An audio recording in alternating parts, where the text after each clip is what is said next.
The Pentagon revealed today that 6 U.S. service members were killed in a coordinated drone strike on a military outpost in Kuwait overnight, marking the deadliest single attack on American forces in the region in over a decade.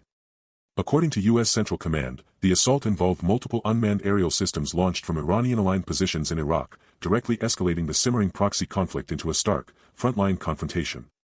This comes as Iranian Revolutionary Guard Corps commanders issued a blunt new threat to block the Strait of Hormuz, the critical choke point where about a fifth of the world's oil passes through, if what they call American aggression continues.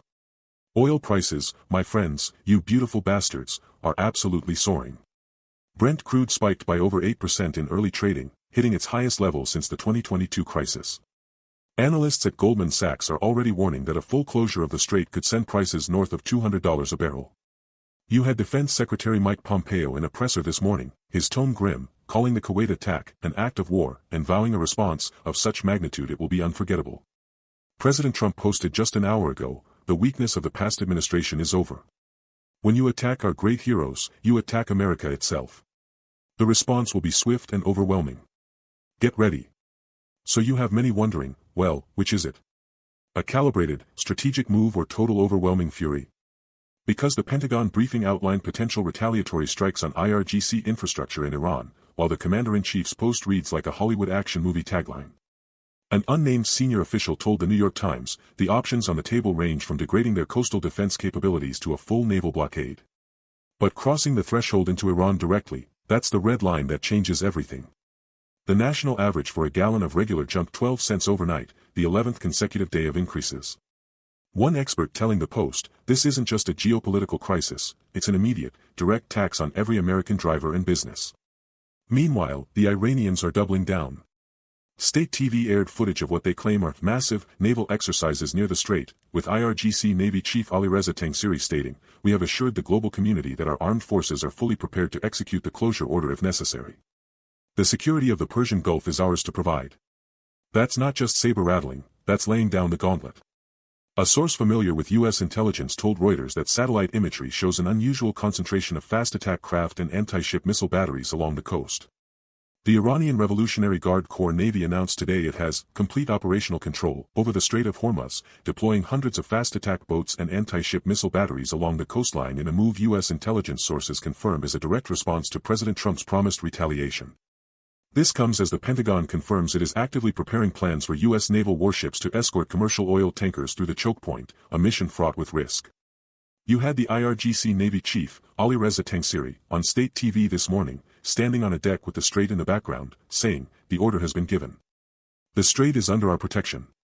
Any vessel attempting passage without our authorization will be considered a hostile target."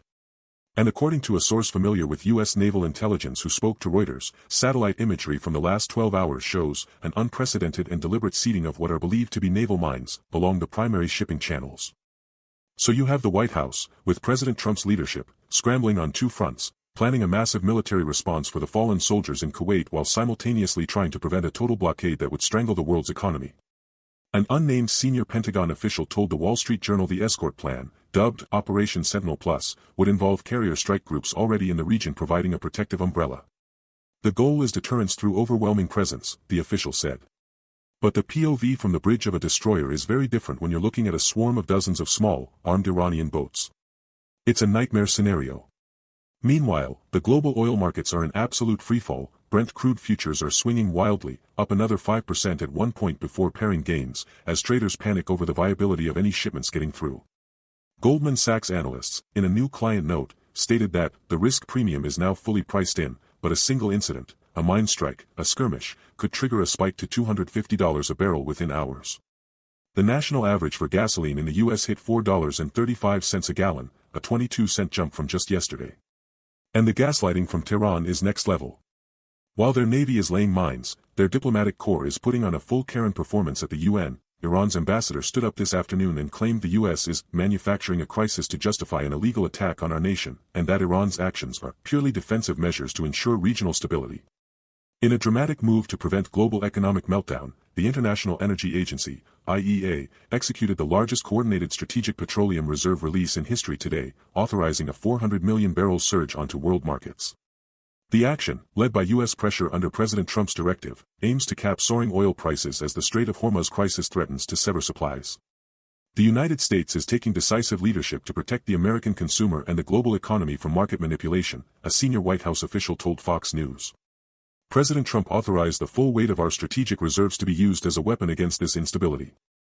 The IEA's Emergency Board, convened in an urgent virtual session, voted unanimously to tap reserves after Brent crude futures breached $150 a barrel in volatile overnight trading. The 400 million barrel figure dwarfs any previous release, including the 2022 effort, and represents nearly 2 days of global oil consumption.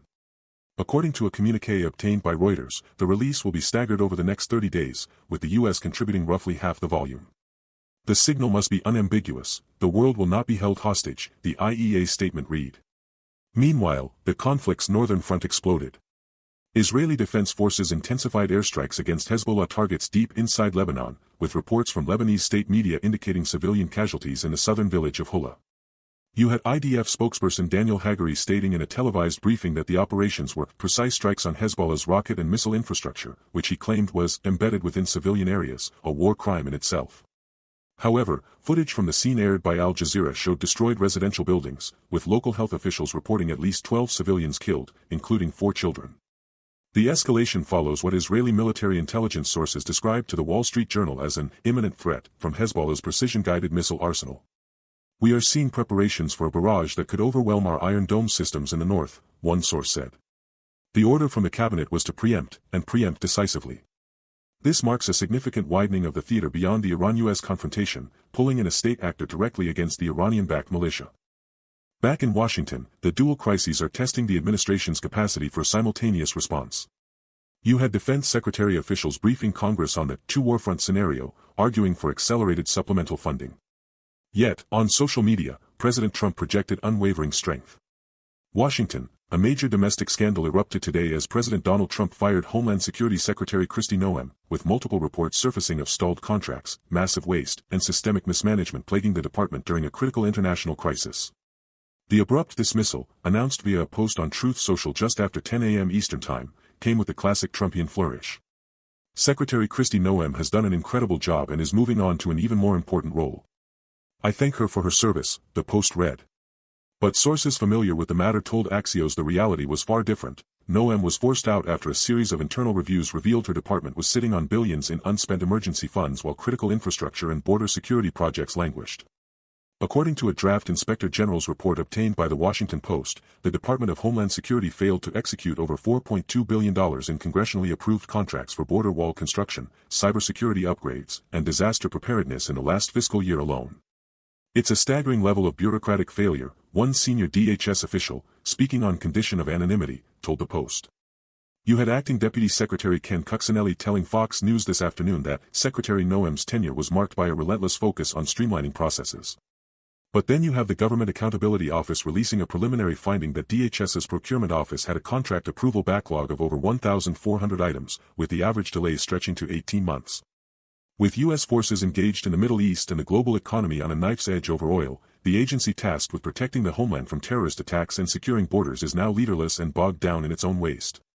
Reports from CBS News indicate that a $1.8 billion contract for next-generation surveillance systems for the northern and southern borders, awarded in the first year of Trump's term, has seen 0 miles of operational deployment due to interminable design reviews and contractor disputes under Noem's watch. And so with that, you have the ultimate gaslighting, said Senator Gary Peters, Democrat Michigan, chair of the Homeland Security Committee, in a scathing floor speech. The president fires his secretary because the department is a mess, but then claims she's being promoted for excellent work. Which is it? The American people deserve a functioning DHS, not a reality TV plotline. The internal chaos reportedly drew the direct ire of the White House Chief of Staff. Washington, the internal chaos that led to President Trump's abrupt firing of Homeland Security Secretary Kristi Noem is now coming into sharp focus, with explosive new details revealing a pattern of lavish spending, personal approval of major contracts, and a staggering $200 million advertising campaign that required Noem's direct sign-off. According to a cache of internal DHS documents and procurement records obtained by CBS News, Noem's office exercised an unprecedented level of control over major departmental spending. The documents show that all contracts valued above $10 million required the secretary's personal written approval, a process that multiple sources say created a massive bottleneck and fostered a culture of fear among career procurement officials.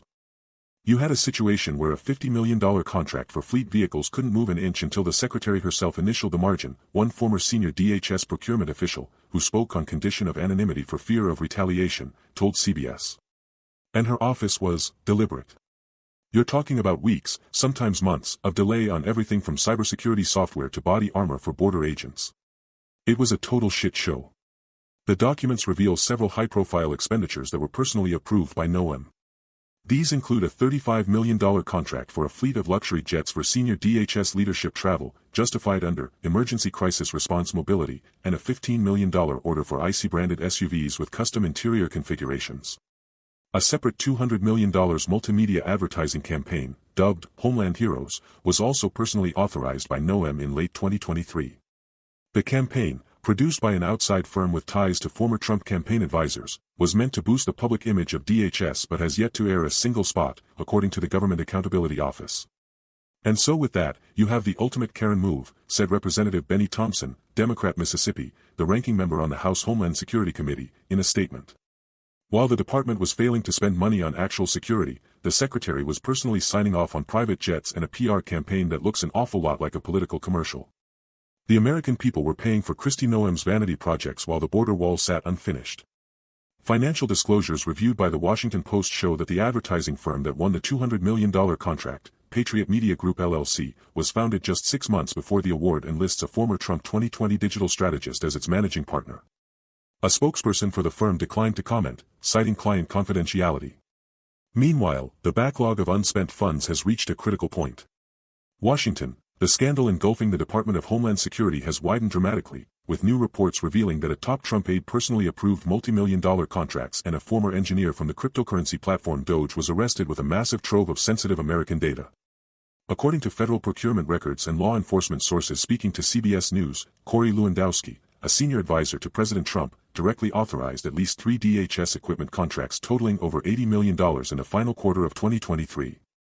The approvals came despite Lewandowski holding no official position within the department. You had a situation where the secretary's office was a bottleneck, so they just routed the big-ticket items to someone with the president's ear, a former DHS official said. The paperwork would show all the normal sign-offs, but the word was that if Lewandowski gave a thumbs up, it was a done deal. It was a complete end run around the entire acquisition process. The contracts Lewandowski approved include a $42 million deal for advanced surveillance towers from a defense startup and a $28 million order for encrypted communication devices. A third contract, valued at $12 million, was for personnel wellness and resilience training, provided by a firm owned by a former Trump campaign operative. And so with that, you have the ultimate POV, the president's loyalists were running a shadow procurement office, said Representative Benny Thompson, Democrat Mississippi, in a new statement. While career officials were sidelined, Mr. Lewandowski was playing contractor with taxpayer money. This isn't just wasteful, it's a fundamental breach of the public's trust. Separately, the Justice Department unsealed charges late yesterday against Ethan Klein, 34, a former software engineer for Doge. Klein was arrested at Dulles International Airport attempting to board a flight to Zurich. A criminal complaint alleges he was in possession of sensitive personal data on approximately 70 million Americans, including social security numbers, addresses, and partial medical records.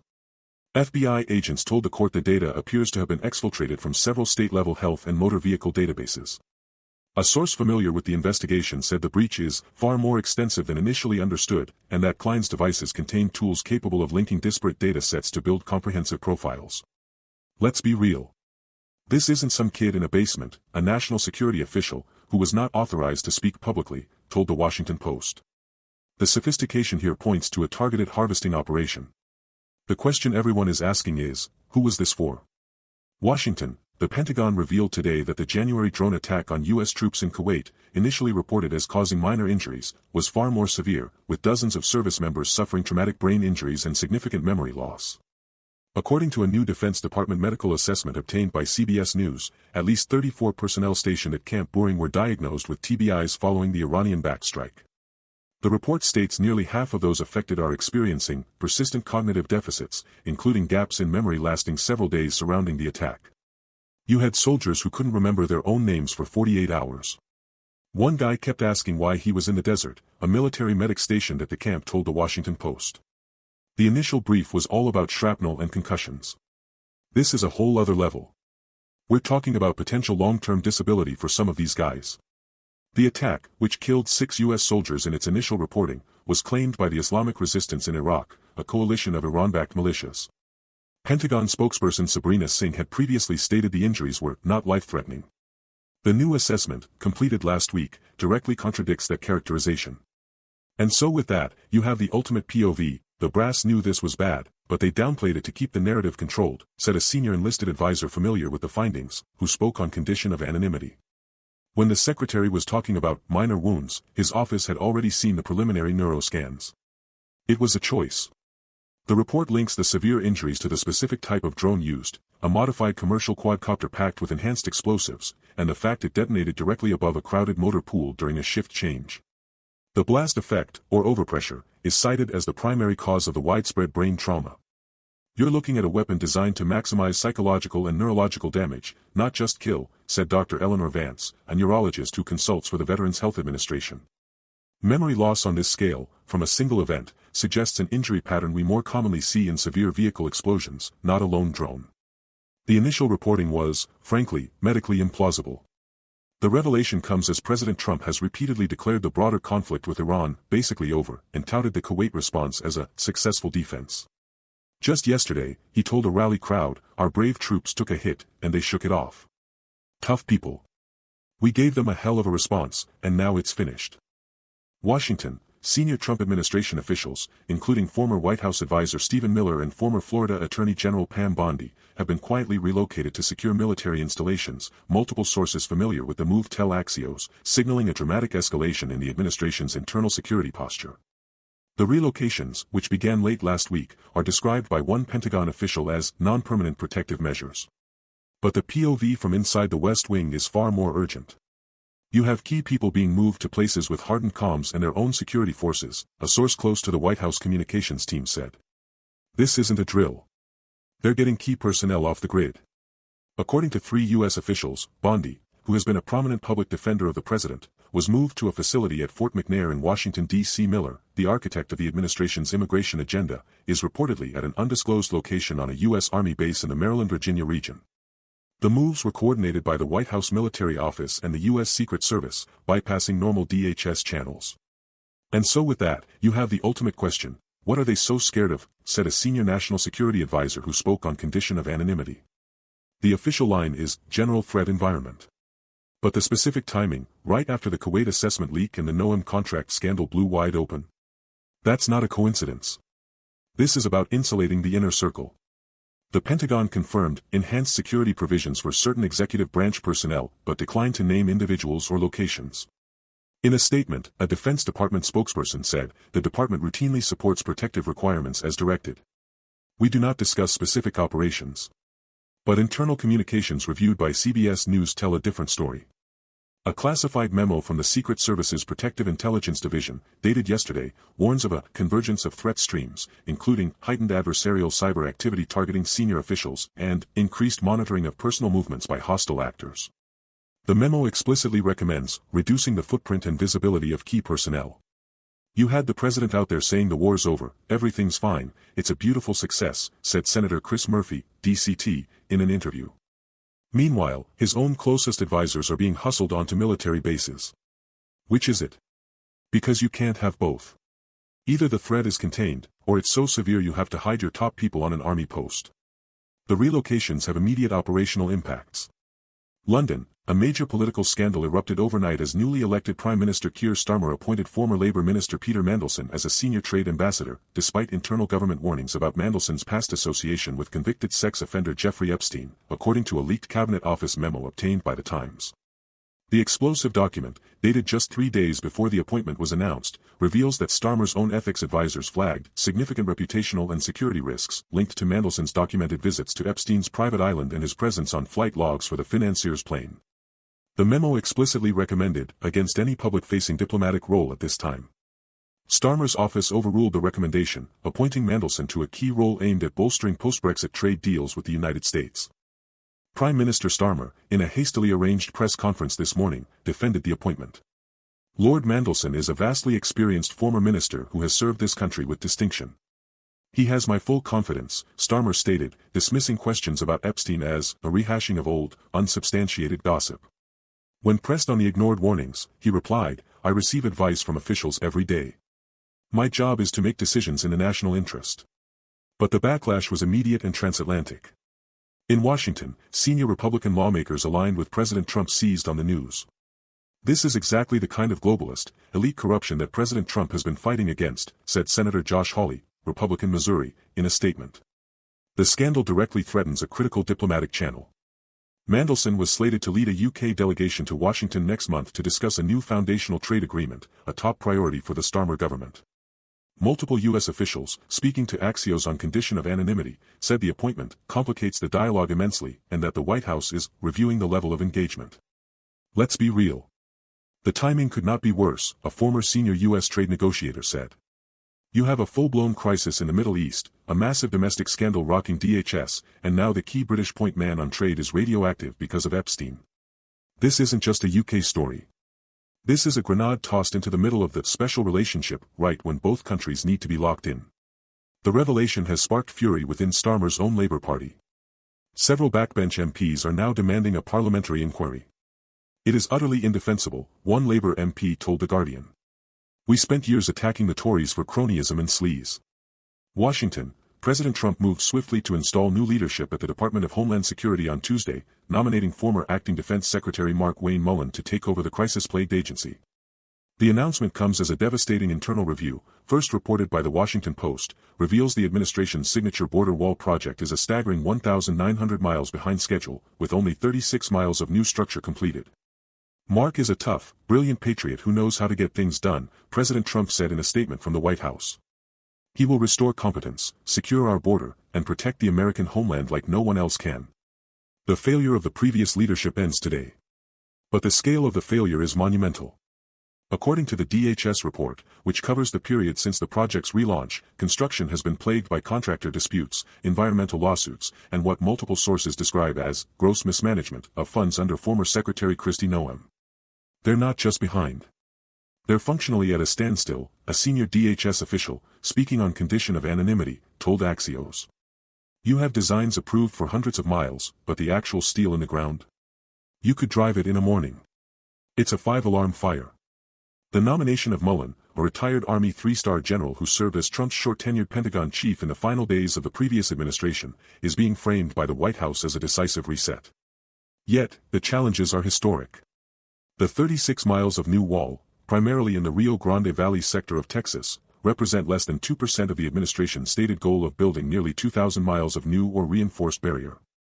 Meanwhile, migrant encounters at the southern border hit a record 2.8 million last year, overwhelming federal resources and fueling a constant political attack line from Democrats. "This isn't a management problem, it's a malpractice problem," said Senator Gary Peters, Democrat Michigan, chairman of the Homeland Security Committee. "The American people were promised a wall and were handed a multi-billion-dollar scandal. Throwing a new general at this mess doesn't change the fundamental corruption and waste that defined this project from day one." The DHS report also highlights a critical security gap. Nearly 300 miles of existing, older fencing is in severe disrepair, classified as structurally deficient. Funds that were supposed to be allocated for maintenance were reportedly diverted to fund Noem's controversial initiatives. With the UK trade scandal exploding and Middle East tensions simmering, the White House is desperate for a win on a core domestic priority. All eyes are now on Mullen. Washington, the administration's messaging on the critical Strait of Hormuz descended into chaos Wednesday after Energy Secretary Chris posted, then abruptly deleted, a statement announcing the start of U.S. naval escorts for commercial oil tankers, triggering a wave of confusion and contradictory official statements. The now-deleted post from Secretary Chris, made on the platform X just after 9 a.m. Eastern Time, stated, "Per President Trump's order, the U.S. Navy will commence protective escort operations in the Strait of Hormuz effective 0600 local time tomorrow to safeguard the free flow of energy. American resolve is ironclad." Within an hour, a Pentagon spokesperson told reporters, "No such order has been issued or received. Operational security prevents us from discussing future naval movements." But then, an unnamed senior administration official told Axios, "The president's directive is clear.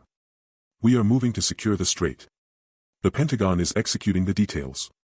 Then you had White House Press Secretary Caroline Leavitt in the briefing room, offering a third version. "The president has made no final decision. He is reviewing all options on the table to protect American interests and global energy stability," she said, directly contradicting the spirit of the deleted post. "So you have to ask, what is the actual POV here?" a former National Security Council official, speaking on condition of anonymity, told the Washington Post. You have the Energy Secretary announcing a major military deployment as a done deal, the Pentagon saying it's not happening, and the White House saying the boss is still thinking about it. It's amateur hour in the middle of a crisis. The confusion rippled through global oil markets, which had initially spiked on the news of the escorts, only to sharply reverse as the denials rolled in. The volatility underscores the high stakes. About a fifth of the world's seaborne oil passes through the narrow choke point, which Iran's Revolutionary Guard has threatened to close. This isn't the first mixed signal. Just last week, President Trump declared the Middle East conflict was winding down, even as U.S. and Israeli strikes intensified. Now, with a potential naval showdown looming, the conflicting statements from his top officials are raising urgent questions about coordination and command. Is there a coherent strategy, or is the administration improvising? Asked Senator Jeanne Shaheen, Democrat, New Hampshire, a member of the Foreign Relations Committee.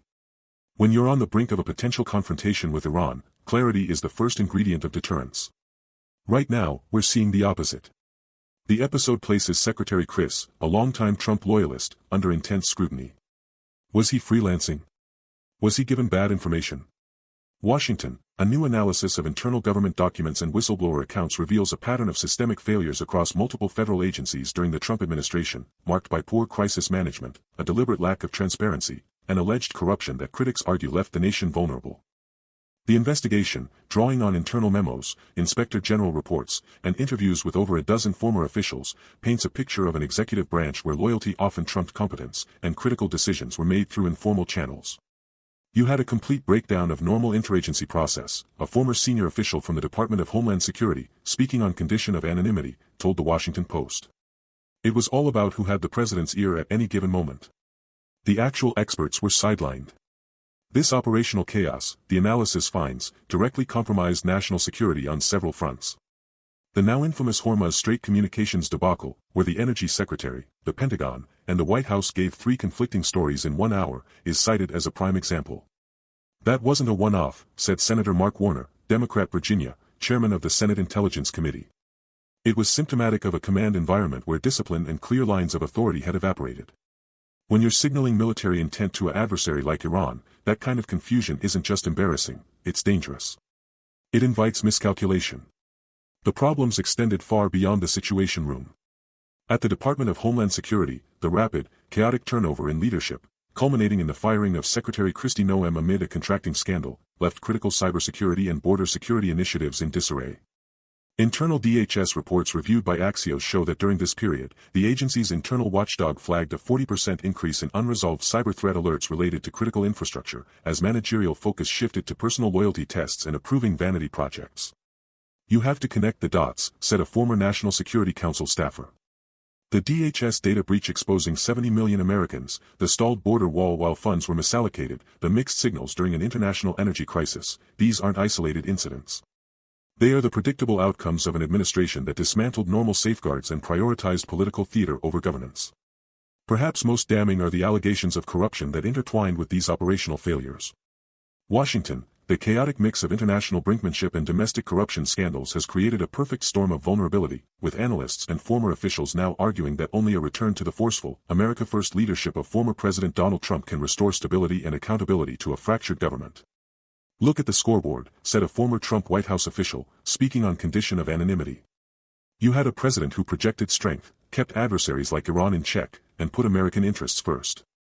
What you're seeing now is the direct result of weak, process-obsessed leadership that cares more about optics than results.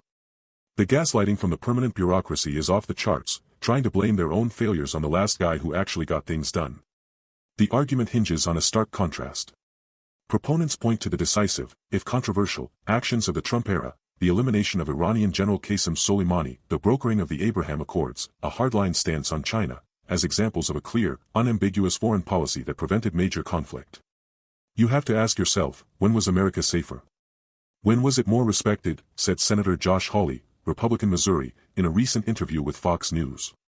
The systemic failures we're reading about now, the mixed signals to Iran, the data breaches, the contractor free-for-all at DHS, these are failures of management. They happened because the person at the top didn't have the will or the instinct to drain the swamp.